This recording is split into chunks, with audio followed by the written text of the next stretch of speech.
So these are our onions that we'll be setting out. Cabbage. This mess is Brussels, broccoli, cauliflower, and cabbage that we started a little bit ahead.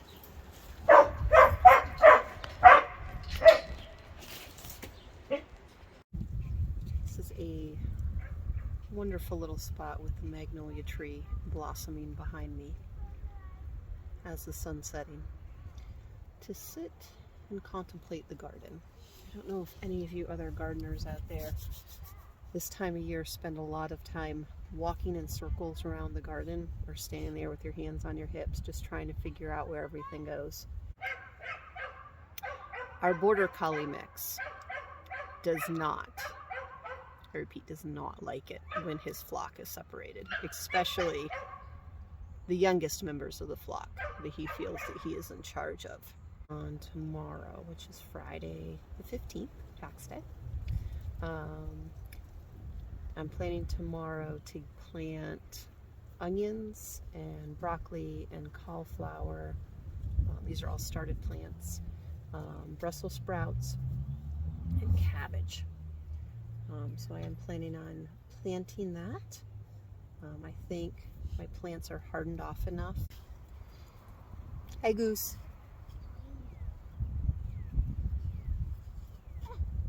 The magnolia tree is also wonderful for climbing. So I was just saying, when you start plants inside under grow lights, the grow lights are not nearly as strong as the sun. So you have to kind of ease them outside, bringing them outside for like increments of time and expanding it until the plants have kind of toughened up to the sun. It's the same as us. Like when we've been inside all winter, we can't just go out into the hot sun all day. We get pretty crispy. Last year I thought I had hardened off my cabbage plants enough. I had not. And so I planted them, and I lost, I think, at least half of them to the sun. Just they weren't quite ready, and I think I made the mistake of setting them out right before we had multiple very clear, very sunny days, and they just burnt to a crisp. So I want to make sure that they're hardened off enough. I'm pretty sure they are. I've since learned they get darker green kind of in the center where the new growth is happening if they're done. Over here. I tried it. You know, but my girls are setting up traps for the Easter Bunny. And I'm good at tightening things. They like to climb. So I believe tomorrow is the nicest day. So I'm planning on getting. Let's go get the table. I'm planning on getting some plants out in the ground. I think we'd eat some of the grass. Hi, my sweetie. Hi, my mama. Oh, here comes a goose. Hi, my goose. How are you? Are you so sweet? We're gonna go get our table. Okay, go ahead. Go be kids. We're making traps for the bunny. I said that. Yeah, because our bunny died and we think he delivers our eggs. Our Roger Bunny delivers our eggs? Yeah. That's what we think. He's That'd be a kind of cool. boy. Mm-hmm. And he has ears going down. He does. He was a flop-eared bunny. We had him for, you remember how long we decided? 2012. 9 years. And we got he him was a show bunny. He had a tattoo in his ear. He did. He was a registered bunny. He was a very sweet bunny, wasn't he? Yeah. And Mm-hmm.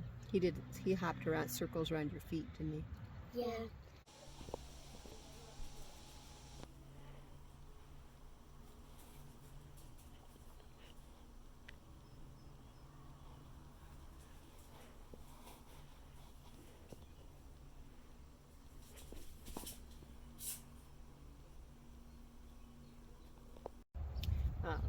So sitting here just contemplating where everything's going to go.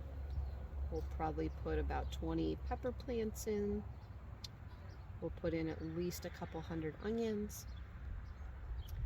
Some potatoes, sweet potatoes.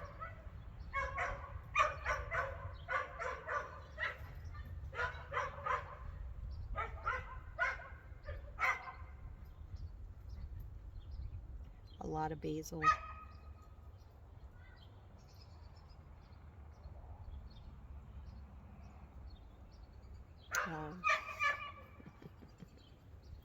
About 25 tomato plants.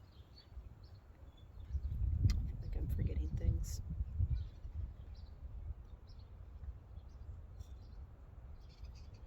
Want to come contemplate with me?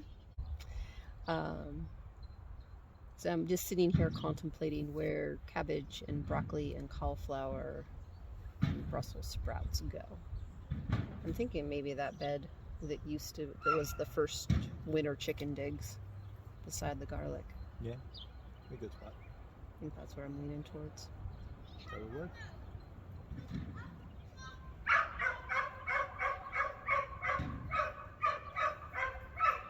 She apparently needs a truck tire. Our daughter's rolling the kid picnic table to the backyard to make the trap for the Easter Bunny. It's a serious business. Yes. Yeah. Beans. We need to plant beans. Not now. I was just saying the different things that we plant, what we needed space for. They are magical fruits. They are magical fruits. You can imagine where I'm trying to go from there. It's really hard to say.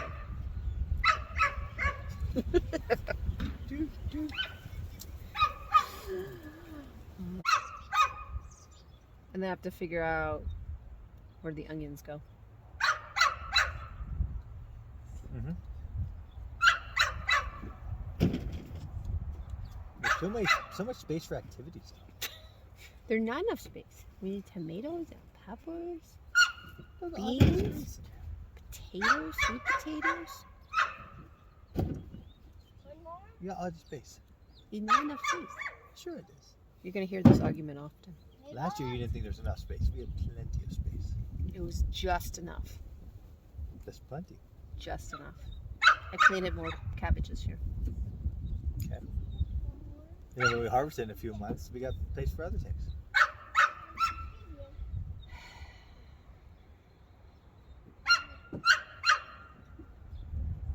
You can me all you want. You have a fence. Stand at the fence. I can expand the fence. No. All right, so I did some of my contemplation. The far end there is where our garlic is. And then we have a big rectangular bed right here. It's actually the first winter we had our chickens. This was the space we had them on. We put a bunch of like leaves and stuff. And so a winter's worth of manure and leaves and stuff broke down right in here. That became one of our garden beds.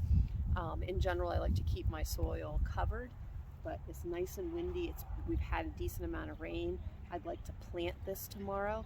So I'm going to pull the leaves back so that overnight the wind can be blown out, dry the soil just a little bit before I plant tomorrow.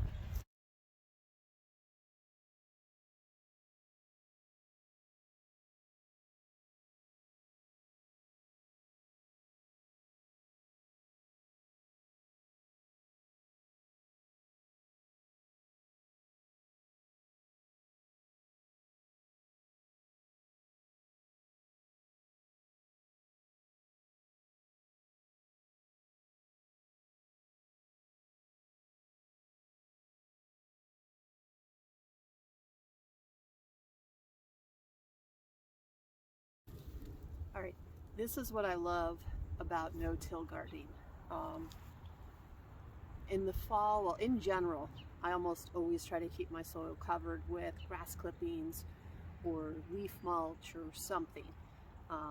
Just protects it from the elements, encourages more worms, just so you have a healthier soil overall. So this is all I needed to do.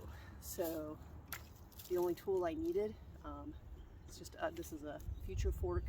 It's actually made to clean horse stalls. Don't have any horses right now, unfortunately, but a rake would be fine. I like this tool. So this is the only tool I needed, or a leaf rake, or my hands if I didn't even have that. I'm just going to let the soil dry some. Tomorrow I'm putting plants in the ground.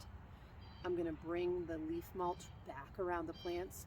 You saw how many weeds were in there. There's like 2 or 3 I just pulled. I'll bring that leaf mulch back around the plants. It again protects the soil, keeps the weeds down, just adds to the soil as it breaks down. And I'm done. So no rototiller, no heavy machinery. Soil health is, I think, better when you don't have to till. And planting tomorrow. Really excited, and thank you for joining us.